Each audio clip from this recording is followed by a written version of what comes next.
Idineklara ng House Committee on Justice na sufficient in substance ang ikatlot ikaapat na impeachment complaint laban kay Vice President Sara Duterte. Mainit na tinalakay sa komite ang isyu ng mali umanong paggamit ng confidential funds at ang video ng bise ng pagbabanta umano kina Pangulong Bongbong Marcos, First Lady at dating Speaker. Papadalahan ng notice ang bise at may 10 araw siya para sagutin ang reklamo. Ayon sa kanyang kampo ay pinag-aaralan na ito ngayon. Nakatutok live si Tina Panganiban Jerez. Tina. Mel Emil Vicky, pinagbotohan na kanina ng House Committee on Justice na sufficient in substance ang 3rd at 4th impeachment complaints laban kay Vice President Sara Duterte. The Cabrera impeachment complaint, sufficient in substance, so ruled. Sa botong 54 yes, 1 no, parehong idineklara ng House Committee on Justice na sufficient in substance ang ikatlo at ikaapat na impeachment complaint laban kay Vice President Sara Duterte. Kasama sa mga ground for impeachment ng dalawang reklamo, culpable violation of the Constitution, betrayal of public trust, graft and corruption, bribery, at other high crimes. Kaugnay ito sa umunoy maling paggamit ng confidential funds, pagkontrata sa isang papatay sa Pangulo, First Lady at dating House Speaker, pagkamalumano ng unexplained wealth at hindi pagdedeklara nito sa kanyang SALN, at umunoy pagkilos para sa political destabilization, sedition at insurrection. Kasama sa mga basehan ng reklamo ang affidavit ng nagpakilalang dating aide ng bise na si Ramil Madriaga sa issue ng confidential funds. Si Madriaga ay kasalukuyan nakapiit dahil sa kasong kidnapping. They were instructed to turn over cash to intermediaries at the direction of respondent Sara Duterte supports direct liability. So dito po pumapasok yung participation ng respondent. So we are relying on an affidavit issued by an individual who is currently in prison. Now, sino ba si Madriaga? Meron ba siyang appointment kay BP Sara to prove that he is an employee or an authorized person? Para ma-direkta naman natin yung linkage nung dalawa. Kasi if we rely heavily dun sa affidavit niya, it should not come Madam from Chair. a polluted fort. Kanina lamang ay nagsampa ng reklamong perjury si Vice President Duterte laban kay Madriaga kaugnay nito. Kinakabahan na siguro, yan ang tingin ko, yung kampo ni VP Sara. Nung noon, hindi nila pinapansin. Tapos biglang kinasuhan na nila. Kasama sa mainit na tinalakay ang video na pinagbabantaan umano ng bise, ang Pangulo, First Lady at dating Speaker. Hindi sapat ang statement na kontrobersyal or politically shocking. Sa complaint na ito, ang allegation ay speech lamang. Walang alegasyon na may actual hitman na kinuha. Walang maipakitang may agreement nga o conspiracy na ipatupad dito. Wala rin naipakitang may payment o arrangement na ginawa in order to facilitate such statements. Wala rin maipakitang weapon procurement o alleged overt act. That's wrong, Madam Chair.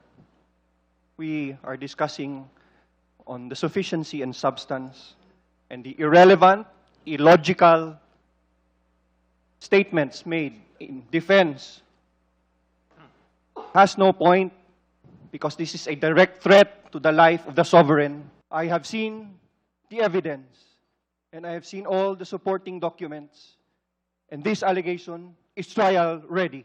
For the information of everyone, this went to the NBI. The NBI filed a case, and they have the evidence. Now,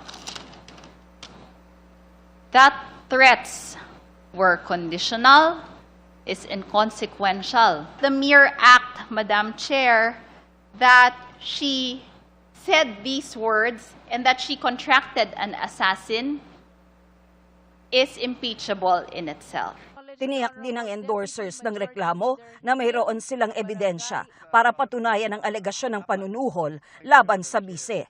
Iprinisenta rin sa komite ang ilang SALN ng bise para ipakitang may basehan ang alegasyong mayroon itong unexplained wealth. To have a starting point, Madam Chair, the original SALN 2008 is 18,493,617. It was filed December 31, 2008. For 2024, released by the Office of the Ombudsman, net worth of the Vice President is 88,512,370.22. We leave it to the House Committee on Justice to make a determination on whether the comparison between the original SALN at 2008 and the current SALN at 2024 constitutes unexplained wealth. Is that particular SALN, has that been authenticated by the Ombudsman? Do you have a copy of authentication of the Ombudsman? Honorable Ridon? I don't think that is required. It is public record. Public documents follow the self-authentication rule. They do not need further authentication.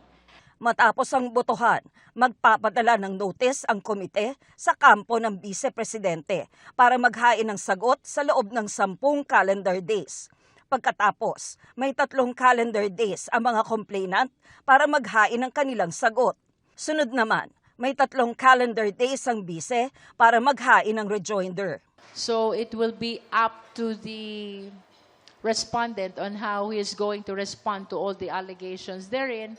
Either he files 2 separate answers or he files 1 answer indicating the responses to the 3rd impeachment complaint and indicating the responses as well to the 4th impeachment complaint. What is important is for us to have reference that we are still dealing with 2 impeachment complaints here, although consolidated in 1 proceeding. Sabi naman ng defense team ni Vice President Duterte, matapos ang desisyon ng komite, kanila raw susuriin ang mga naging aksyon ng komite at mga record ng proceedings. Hindi raw muna nila tatalakayin sa media ang nilalaman ng kaso at sasagutin ito sa tamang konstitusyonal na proseso. Ayon kay House Committee on Justice Chair Jervy Luistro, ang susunod na pulong ng komite ay posibleng itakda sa April 8. Sa petsang ito kasi tapos na yung Holy Week break ng Kongreso at inaasahang nakapagsumite na ng pleadings ang bise at mga complainant. Vicky? Maraming salamat sa iyo, Tina Panganiban Perez. Inireklamo ni Vice President Sara Duterte ng perjury si Ramil Madriaga, ang nagpapakilala o nagpakilalang dati niyang security aide at inutusan umanong maghatid ng pera sa ilang personalidad. Ang git ng bise, hindi nagtrabaho si Madriaga sa kanyang mga naging opisina. Nakatutok si Chino Gaston. Sa Taguig Prosecutor's Office, naghain ng reklamong perjury si Vice President Sara Duterte kaninang umaga laban kay Ramil Madriaga, ang nagpakilalang naging security aide daw ng bise. Ang sabi ni Vice President Duterte sa isang pahayag, kailangang panagutan ni Madriaga ang mga kasinungalingan at mga imbento niya na gusto raw manlin lang ng publiko. Certification from the ASPG, formerly the VPSPG. We have a certification from the Department of Education, and we also have a certification from the Davao City local government, attesting that there has never been any Ramil Madriaga that was employed or otherwise connected with those offices. So, doon pa lang basag na yung storya ni Madriaga because in his affidavit, kung mapapansin nyo, he needs those connections with these offices for his allegations to be credible, for him to be in a position to say transport cash upon allegedly VP's instructions. Kailangan niyang PSG siya, VPSPG siya, pero ang ebidensya malinaw, hindi totoo. Hawak daw nilang ebidensya laban kay Madriaga ang mga affidavit ng mga dating security officer ni Duterte na nagsabing di nila kilala si Madriaga at imposibleng naging bahagi ito ng security group nila. November 2025, ginawa ang affidavit ni Madriaga. Isinumite niya ito sa Ombudsman at naging bahagi ng ebidensya laban kay Duterte sa impeachment complaint noong 2025. sa dalawang impeachment complaint na idineklarang sufficient in substance ng House Committee on Justice ngayon, kasama rin ang affidavit ni Madriaga bilang ebidensya. Dito, sinabi niyang naghatid siya ng pera sa iba't ibang tao sa utos ni Vice President Duterte. Noong December 2022, inutusan daw siya ni nooy VP-SPG Commander Colonel Raymond Lachica na ihatid sa ilang lugar at individual ang mga duffel bag na may laman daw ng 30 hanggang 35 million pesos kada bag. Kabilang dyan ang isang mayor sa Laguna at isang dating kaklase ng Vice Presidente. Inutusan din siyang mag-iwan ng kotse na may pera sa loob ng Ombudsman parking compound. Sinabi rin ni Madriaga na mula sa Pogo operations at drug dealers ang pondo ng Inday Sara is My President Pilipinas National Campaign noong 2021 hanggang 2022. Pagka hinahayaan kasi, pwedeng hindi sila natatakot na magsinungaling, maggumawa ng kwento, sumira ng buhay. Ngayon, dinidikit nila ngayon sa impeachment, ang kahulugan nun or ang possible consequence nun is, for example, subvert yung will of the people kasi gusto mong tanggalin ang isang duly elected official ng bansa. Ang tanong ng abogado ni Madriaga, wala kaming sinasabing nasa payroll siya ng OBP o ng DepEd or ng iba't ibang government agency. Sinasabi niya talaga naging trusted person siya ni former President Rodrigo Duterte, and later on ipinasa sa anak kay VP Sara nga. So wala kaming concern dyan sa mga certification na yan. Hindi naman tayo nag-claim na talagang government employee na nasa plantilla si Mr. Madriaga. Sinasabi niya more on intelligence work, reporting directly to the former President and to VP Sara. Nakakulong na ng ilang taon sa BJMP sa Bikutan si Madriaga sa kasong kidnapping. Para sa GMA Integrated News, Chino Gaston Nakatutok, 24 oras. Inulan ng batikos ang pahayag ni Congressman Bong Suntay sa Kamara tungkol saan niya ay naisip niya nang makita si Ann Curtis. Humingi na ng paumanhin si Suntay pero nanindigang taken out of context ang kanyang sinabi at hindi siya nagsisisi sa pagkukumpara. Mula sa Kamara, nakatutok live si Mark Salazar. Mark! Tama, Vicky, tama. No? Sa maghapong ito, mas nagliyab pa ang mga opinyon laban kay Quezon City Representative Bong Suntay at dun sa hirit niya kay Ann Curtis. Bagamat kagaya ng sinabi mo, nagsorry na siya, hindi ba? Pero marami pa rin ang hindi kumbinsido.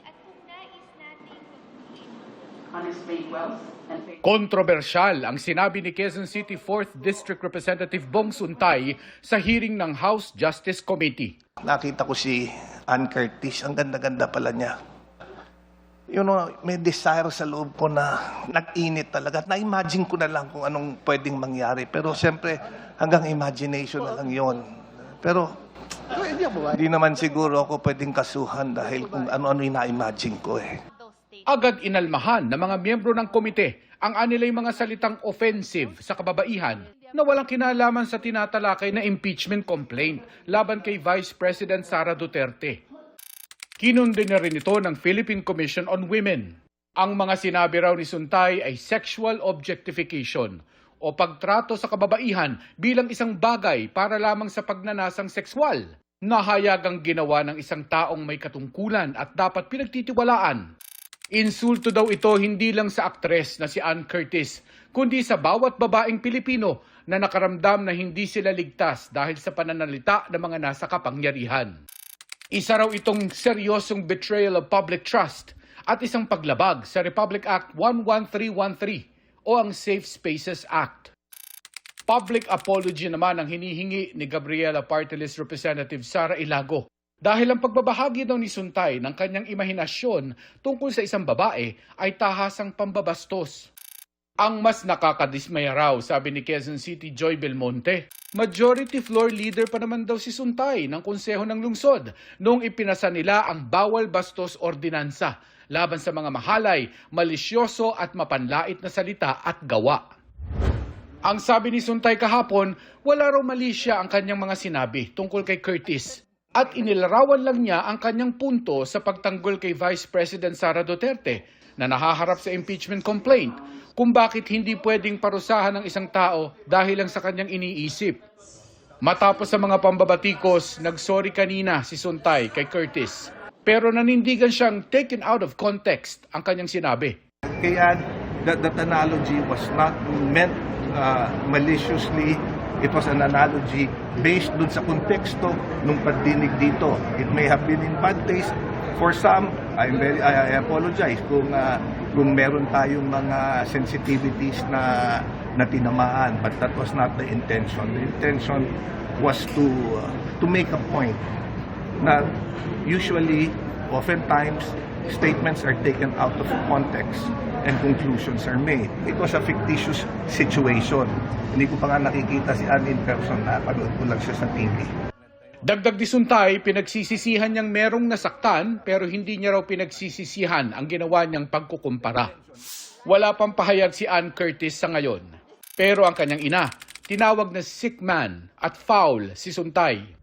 Ang kapatid naman ni Ann Curtis na si Jasmine Curtis Smith, sinabing hindi lang ito tungkol sa isang female celebrity, kundi tungkol sa lahat ng mga babaeng minamaliit na mga lalaking nasa kapangyarihan. Kapag ang isang congressman daw ang nagsalita tungkol sa kanyang pagnanasa at imagination tungkol sa isang babae, pinalalakas daw nito ang kultura kung saan tinatrato ang mga babae bilang isang bagay na ginagamit, pinagpapantasyahan at ginagawa ng komentaryo sa halip na isang buong tao na may kakayahang magdesisyon, mag-isip at pamahalaan ng sarili. May paalala naman si House Speaker Bogie D sa mga mambabatas ngayong Women's Month. Bilang mga mambabatas, may bigat ang ating mga salita at hakbang. Responsibilidad natin na tiyakin ng bawat Pilipina ay ginagalang, pinakikinggan at pinoprotektahan.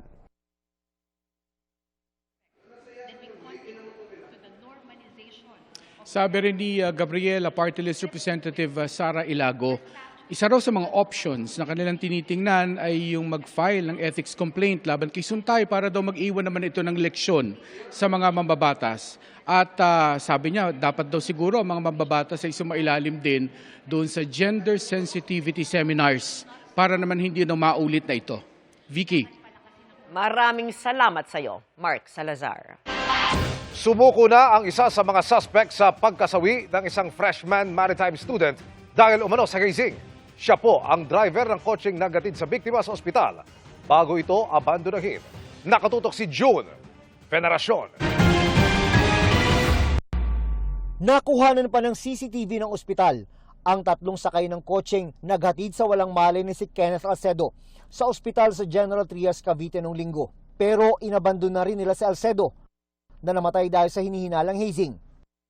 Matapos ang 2 araw, sumuko sa pulisya ang driver ng kotse. There's a hot pursuit operation na ginagawa natin. Napilitan siyang sumuko sa himpilan ng General Trias City Police Station. Agad siyang kinusudiya at inimbestigahan. Taliwas sa mga naunang ulat, ayon sa pulisya, hindi pinakawala ng sumukong driver. Inihahanda na nila ang reklamong paglabag sa anti-hazing law na isasampa sa driver. Lumalabas sa investigasyon ng pulisya na sa isang bakanting lote sa Langkaan 1, Dasmariñas, Cavite nangyari ang initiation rites. Sabi ng PNP, 21 ang mga dumalo sa initiation rites. Lahat sila ay mga kaeskwela raw ng biktima.